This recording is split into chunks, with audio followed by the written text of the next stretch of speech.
ಚೆನ್ನಾಗಿ ಮಾಡಬೇಕು ಅಂತ ಬಹಳ ಆಸೆ ಇತ್ತು. ಅದನ್ನು ಕೆಲವು ದಿನಗಳ ಹಿಂದೆ ಅದನ್ನು ವ್ಯಕ್ತಪಡಿಸಿದ್ರು ಕೂಡ. ಇವತ್ತು ಸ್ಕೂಲ್ ಚೆನ್ನಾಗಾಗಿದೆ.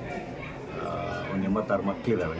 ಪ್ರತಿ ಊರಿಗೂ ಸ್ಮಾಲ್ ಟೌನ್ಗಳಿಂದ ಬೇರೆ ಬೇರೆ ಶಾಲೆ ಬಸ್ಗಳು ಬಂದು ಮಕ್ಕಳನ್ನ ಕರ್ಕೊಂಡು ಹೋಗ್ತವೆ. ಆ್ಯಂಡ್ ಶಕ್ತಿ ಇರುವಂಥ ಮಕ್ಕಳೆಲ್ಲ ಸ್ಕೂಲ್ಗಳಲ್ಲಿ ಓದ್ತಾರೆ. ಬಟ್ ಅದನ್ನು ಮೀರಿ ಊರುಗಳಲ್ಲೇ ಸರ್ಕಾರಿ ಶಾಲೆಗಳಲ್ಲೇ ಓದುವಂಥ ಮಕ್ಕಳುಗಳು ತುಂಬ ಜನ ಇರ್ತಾರೆ, ಎಲ್ಲ ಊರಲ್ಲಿ ಇರ್ತಾರೆ.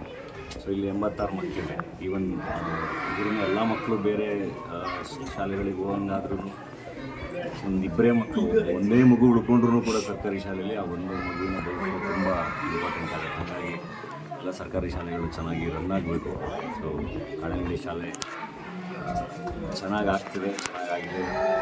ಇನ್ನು ಚೆನ್ನಾಗಾಗಿ ಮಾದರಿ ಶಾಲೆ ಆಗಲಿ ಅಂಥೇಳಿ ವಿಶ್ ಮಾಡ್ತೀನಿ. ಒಳ್ಳೆಯದಾಗಿ.